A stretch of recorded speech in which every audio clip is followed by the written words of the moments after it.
Hello guys, welcome to my YouTube channel Bihar के classes. और हम कर रहे हैं class 10th NCERT math book. और आज करेंगे उसकी एक्सरसाइज है 5.2। उसका क्वेश्चन नंबर करेंगे आज 13 जो क्वेश्चन है आपको सामने। इस प्रॉब्लम जो है इस प्रकार है, how many 3 digit numbers are divisible by 7। It means हमें ये बताना है कि 3 डिजिट के जो नंबर्स होते हैं वो कितनी टर्म्स हैं जो 7 से डिविजिबल होती हैं, 7 से डिवाइड होती हैं। हमें 3 डिजिट नंबर्स की संख्या बतानी है कि वो कितनी संख्याएं होती हैं, कितने नंबर्स होते हैं, कितनी टर्म्स होती हैं जो 7 से डिवाइड होती हैं। तो सबसे पहले गाइस आपको ये पता होना चाहिए कि 3 डिजिट नंबर कहाँ से स्टार्ट होता है और कहाँ पर एंड होता है। हमें उनके बीच के ही जो संख्याएं यानी जो टर्म्स हैं वो बतानी है कि वो कौन कौन सी या कितनी है। यहाँ पर तो हमें नहीं, केवल हमें कोई संख्या बतानी है, टर्म्स बतानी है काउंटिंग करके कि इतनी संख्याएं 7 से डिजिट होती हैं। तो सबसे पहले हमें 3 डिजिट में ये फाइंड आउट करना होता है कि कौन कौन सी जो टर्म्स हैं 7 से डिवाइड होती हैं। तो देखिए गाइस, आइए करते हैं। क्वेश्चन नंबर 13 है। 13 से पहले आपको कुछ समझना पड़ेगा कि ये क्या कहा गया है और क्या क्या हमें फाइंड आउट करना है। तो एक्सरसाइज है आपकी 5.2 और क्वेश्चन नंबर है 13। तो 3 डिजिट नंबर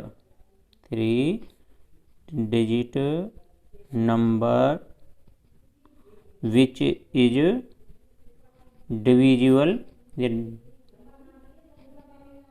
डिविजिबल बाई 7, हमें वो फाइंड आउट करनी है।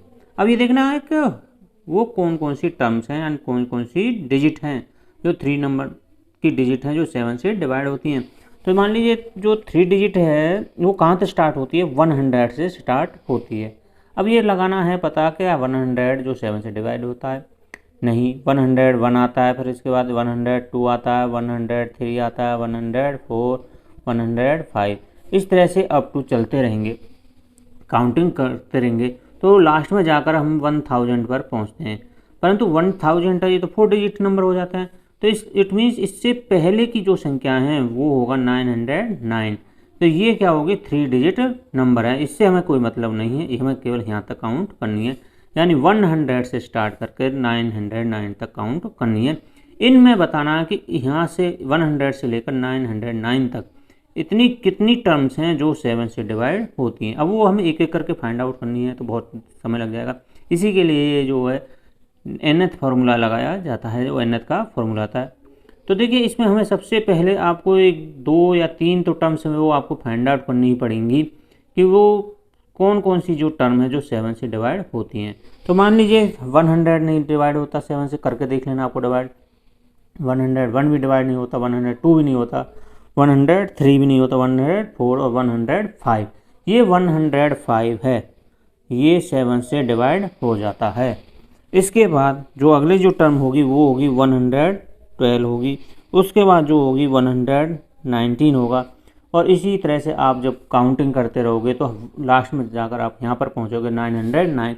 क्या ये 7 से डिवाइड होता है? नहीं। तो इससे पहले वाली जो टर्म होगी वो होगी 998। तो ये क्या 7 से डिवाइड होती है? नहीं, ये 7 से डिवाइड नहीं होती। तो वो कौन सी टर्म होगी? इसी तरह से आपको काउंट करनी है तो वो आएगा 994।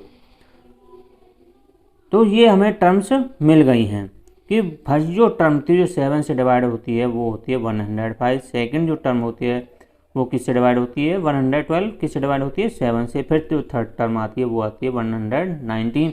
इसी प्रकार से हम जो काउंटिंग सर्च करते हैं तो 994 वो लास्ट टर्म हो जाती है जो 7 से डिवाइड होती है। इसके बाद की जो टर्म होती है वो 7 से डिवाइड नहीं होती। तो अब आपके सामने एक सीरीज आ गई है, एपी सीरीज मिल गई है आपको कि ये जो टर्म हैं ये 7 से डिवाइड होती हैं।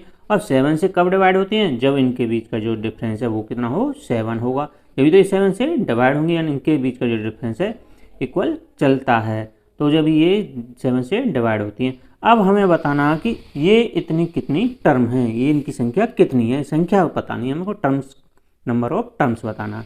तो इसके लिए आपके पास अब ए आ गया है, आपको जो फर्स्ट टर्म है वो A1 मिल गई है आपको 105, A2 है वो मिल गया 112, और A3 मिल गया है आपको 119। इसी प्रकार से AN जो लास्ट की जो टर्म है जो 7 से डिवाइड होती है वो मिल गई आपको 994। अब हमें ये बताना कि इसमें ये इस तरह से जब हम काउंटिंग करते हैं तो ये कितनी टर्म आती हैं। ये तो हमें लास्ट की जो टर्म थी AN उसकी वैल्यू हमें मिल गई है। ये नहीं पता कि कितनी संख्याएं कितनी टर्म है, N हमें यहाँ पर पता नहीं है, तो ये N हमें फाइंड आउट करना है। तो सबसे पहले देखिए कॉमन डिफरेंस आप निकालोगे तो कॉमन डिफरेंस वही होता है A2 माइनस में A1। ऑलरेडी यहाँ पर हमको गिवन भी है क्योंकि 7 से डिवाइड हैं सभी संख्याएं, तो कॉमन डिफरेंस 7 ही होना है। फिर भी आप देख सकते हैं 112 माइनस में 105 इक्वल टू क्या हो जाएगा 7। तो यहाँ पर D आपको मिल गया 7, A आपके पास आ गया आपका 105। अब हमें क्या निकालना है यहाँ से AN फॉर्मूला लगाना है। AN इक्वल टू होता है A प्लस में N माइनस 1 इंटू डी। यहाँ पर N की वैल्यू यानी इस AN की वैल्यू हमें पता है वो कितनी है 994 मिलेगी हमको। A फर्स्ट टर्म कितनी होगी 105 हो गया। N ये नंबर हम और टर्म्स हमको फाइंड आउट करना है, ये हमें पता नहीं है कितनी टर्म्स है वो तो हमें फाइंड आउट करना है। तो N माइनस 1 रखेंगे इसको। तो कॉमन डिफरेंस कितना होगा यहाँ से 7 करना है। 105 प्लस में 7 के अंदर मल्टीप्लाई करना है, 7N हो जाएगा माइनस में 7 हो जाएगा। ये देखिए 105 प्लस है और ये माइनस प्लस माइनस माइनस हो जाएगा। आपको यहाँ से इसको सब्ट्रैक्ट करना है। तो देखिए सब्ट्रैक्ट करोगे तो आप यहाँ पर कितना बचोगे 98। तो यहाँ पर 98 बचा है प्लस में 7N बचा है और इधर क्या चल रहा था 994। अब आपको ये इधर लाना है 994 माइनस में क्या हो जाएगा 98 इक्वल टू क्या रह जाएगा 7N। यहाँ पर जब आपको सब्ट्रैक्ट करोगे तो आपको कितना बचेगा, तो जब आप इसको सब्ट्रैक्ट करोगे तो आपको बचेगा 896 इक्वल टू 7N। N का कोएफिशिएंट कहाँ चला जाएगा इक्वल की संख्या के नीचे, तो यहाँ पर देखिएगा यहाँ पर बचेगा केवल N इक्वल टू 896 अपॉन में 7 से डिवाइड हो जाएगा 128। तो N इक्वल टू आ गया 128। तो N का मतलब क्या है नंबर ऑफ टर्म, यही हमें फाइंड आउट करना था कि इसमें कितनी टर्म्स हैं 128 टर्म्स हैं जो डिवाइड बाई 7 है। तो आप यहाँ पर लिख सकते हो hence number of terms is equal to 128। और इस बार क्वेश्चन ये 13 कंप्लीट हो जाता है। और यदि आप मेरे इस चैनल पर पहली बार आए हैं तो मेरे चैनल को सब्सक्राइब कीजिए, बेल आइकन पर ऑल को क्लिक कीजिए, लाइक कीजिए और शेयर कीजिए। Thank you guys.